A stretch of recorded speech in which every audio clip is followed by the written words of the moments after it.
Listen up, Mick boys.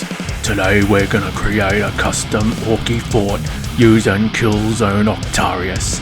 So get your spanners ready and let's do some hobby.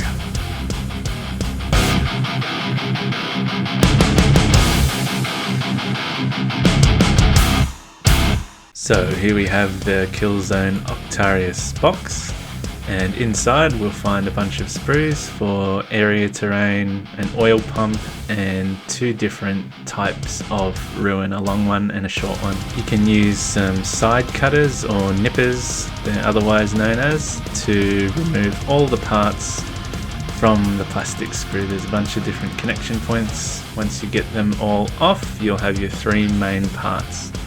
I use a knife to first go over, and any of the attachments to the sprue that are sticking out, I just shave those off so they're flush with the surface. And once that's done, there is a mold line that runs all the way along each one of the parts. Now I use a specialist mold line remover tool to get rid of those. So you just go all the way around and make sure you're cleaning up all that mold line, and then you can use a brush to clean everything up because there's going to be a lot of shavings. Now what I want to do is create a gate similar to the old Gorkamorka fort. So I'm going to use the long ruin, and I'm going to start off by cutting the middle door part out. So I'm going to use a hobby saw. Now these are very, very sharp, so I always use a cut-proof glove to protect myself. I've cut myself a few times before with this and it does some serious damage, so be very careful. I'm also use a sharp hobby knife to clean off all the edges there, so I've got some nice straight edges. I'm going to also use a file to make sure that all those little bits and pieces that get hacked off with the saw and the knife are pretty smooth. And it looks like this. I want this to fit my truck through, so I'm just going to make sure that I know what the width is. It's around about 4 inches, which is about a night base. And now I'm going to create the base of the gate by using some plasticard. So I'm just going to cut that to shape, and similar to the bits of the fort, I'm going to just clean it up so it looks something like this. Okay, the next part I wanted to do is to create an open area behind where the gate goes. So this platform part that goes at the back of the ruin, I'm just going to cut that off into two separate halves. So one will go either side of the part that I've cut off before. So I'm just going to make sure that fits fairly well in line with where I've cut it off. Now also I'm going to create a kind of strut for the gate, so I need to cut a bit here off the corner so so everything will fit together well. So again, with this kind of hacking and cutting, make sure that you protect your hands with the cut-proof glove. Now on the other side I'm going to do the same thing, so I'm just going to line up where a logical part to cut this floor base thing is, and going to use the hobby knife to cut off a little piece there and make sure that it fits in alignment with where I've cut the middle part of that base off. So it looks something like this. Now I'm going to use the oil pump part from the Octarius box to create these struts for my gate. I'm going to start off by cutting off the prop head part, and then once that's done, I need to align it to the rest of the ruin. So in order to do that, I need to cut off this front part of the oil pump strut. So I'm going to use the hobby saw to do that as well. Once that's been removed, I'm just going to align it up with the wall part, and it will look something like that.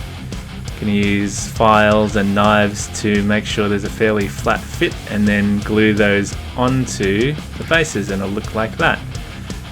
And hopefully what will happen is the gate will be able to raise up and down.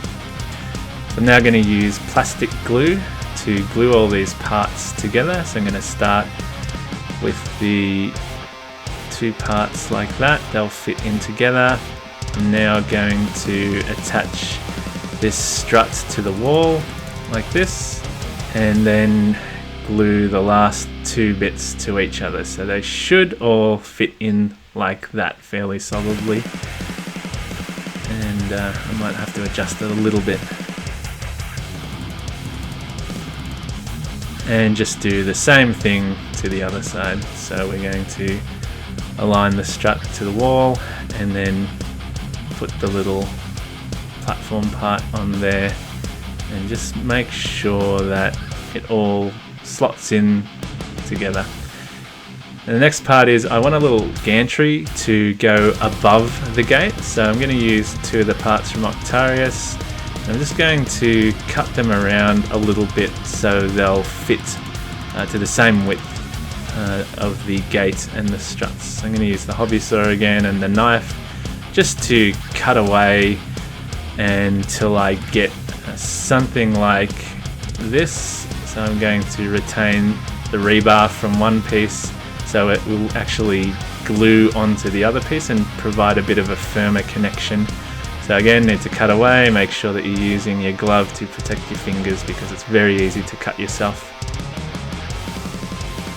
And after a little bit of cutting, I'm pretty happy with the result there. So now I'm going to glue the 2 parts together, and then I can just see if it fits on top like that.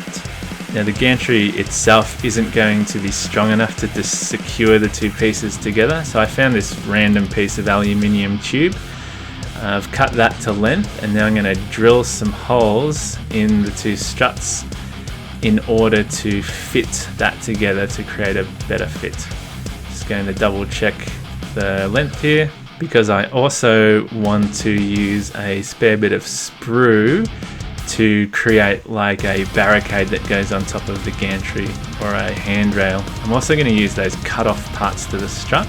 So I'm just going to sort of glue all those together so it somewhat represents a handrail of sorts. It looks a bit rough, but that's the good thing about orcs, is everything kind of looks ramshackle and cobbled together. To raise that guardrail above the gantry, I'm going to use one of these pillars. I'm just going to cut it in half and then glue it on top of the struts. So while the glue on that dries, I'm going to use some 2-part epoxy putty to help stick that aluminium tube into the struts here. So I'm just going to roll some, put a blob into each side, and then put the aluminium tube in like so. This will dry hard and provide a really tight fit. And then I can just make sure that the handrail fits. Now I'm next going to use some spare glyphs from the Orc truck kit, and I'm going to glue those onto the handrail. I want it to look kind of like a road sign, and now I'm going to glue that on top of the pillar that I have cut earlier, and then I'm going to put that gantry on there and make sure that my boy will fit on there. So it looks like that, and I'm just going to check to see if my gate will fit through the middle there, and it does. So next up, I'm going to create a skull to adorn the front of the gate, and I'm going to just use parts from my bit box to do that. So I've printed off an orc skull, and I'm just going to chop up bits and pieces, and I'm going to just randomly place those on top of there to kind of get the look of an orc skull. This is one of the things I really like about converting orcs, is I don't usually have too much of a plan when I'm doing these things. I just try different things and see if they randomly fit in, because I find that gives a better look than trying to over plan everything. So I'm just grabbing random flattish parts from my bit box. Sometimes I might cut them to shape, and it ends up looking something like this. I'm just going to put some other parts on the gate, just so it doesn't look too plain. And I think I'm pretty happy with that. I also want to make it look like the gate is made up of several different metal sheets instead of one big one. So I'm going to score some gaps and then just cut some little parts in. I'm also going to create some dimpling and some bullet holes just with some tools from the shed, and some gouges with a knife. And maybe also some rivet holes using a drill. I also want to cut out the eye part of the skull so I can see directly through to the other side, like a kind of porthole. So once that's done, I'm just going to glue all the parts onto the gate one by one and just adjust them so it looks fairly accurate to an orc skull, and then glue all the other parts on. And that's the end result. Pretty happy with that. I wanted to create some other walkways and gantries for some of the other Octarius pieces, so I'm just taking some random parts. This is the platform from the oil pump, so I'm just going to use some of the pillars that come in the Octarius box and make a little walkway. Going to use some plasticard to fill some of the gaps and put it on like that. I'm going to create sort of like a corner walkway that goes all the way around these two parts when you put them together. Where there's some gaps, I'm just going to use some extra plasticard to glue everything together so it creates a more stable fit. So that looks pretty good. I also had a spare long platform from one of the Octarius parts, so I just cut that in half and used that as another platform. So that's what it looks like all put together. I'm also repurposing one of these oil tankers as a fungus brew vat, so I just made a little mushroom there and stuck it on. So I'm ready to paint. I go outside and cover everything with a big sheet. I'm going to undercoat this in a rusty brown, so I find Rust-Oleum 2X is pretty good.